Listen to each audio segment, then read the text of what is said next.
తెలుగు తల్లి ఫ్లైఓవర్ పేరుని మార్చడం జరిగింది.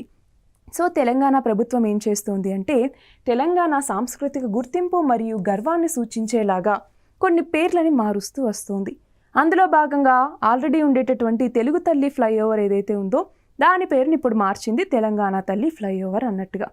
సో ఈ పేరు మార్పు ఏదైతే ఉందో దాన్ని అమలు చేసేది ఎవరు అంటే GHMC.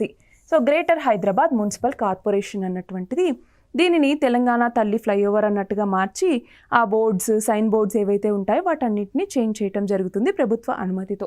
అయితే ఇక్కడ ఒకటి గమనించాలి, ప్రజా మౌలిక సదుపాయాల్లో ప్రాంతీయ ప్రాతినిధ్యం ఏదైతే ఉంటుందో ఆ లోకల్ రిప్రజెంటేషన్ అన్నటువంటిది ఉండాలి. సో ఆ కల్చర్ని గట్టిగా మనము చెప్పగలిగేలాగా ఉండాలి అన్నట్టుగా పేర్ల మార్పు అన్నటువంటిది ఇక్కడ చేస్తోంది తెలంగాణ ప్రభుత్వం. సో తెలంగాణ వారసత్వ వేడుకల్ని హైలైట్ చేస్తూ పేర్లని మార్చడం కావచ్చు, ట్రైబల్ యూనివర్సిటీకి పేరు మార్చడం అన్నటువంటిది సమ్మక్క సారక్క అన్నటువంటిది కావచ్చు, అలాగే దీనికి తెలంగాణ తల్లి ఫ్లైఓవర్ అన్నటువంటిది కావచ్చు, ఇలా ఆ లోకల్ రిప్రజెంటేషన్ అన్నటువంటిది గట్టిగా వినబడేలాగా పేర్లని తెలంగాణ ప్రభుత్వం సూచిస్తోంది.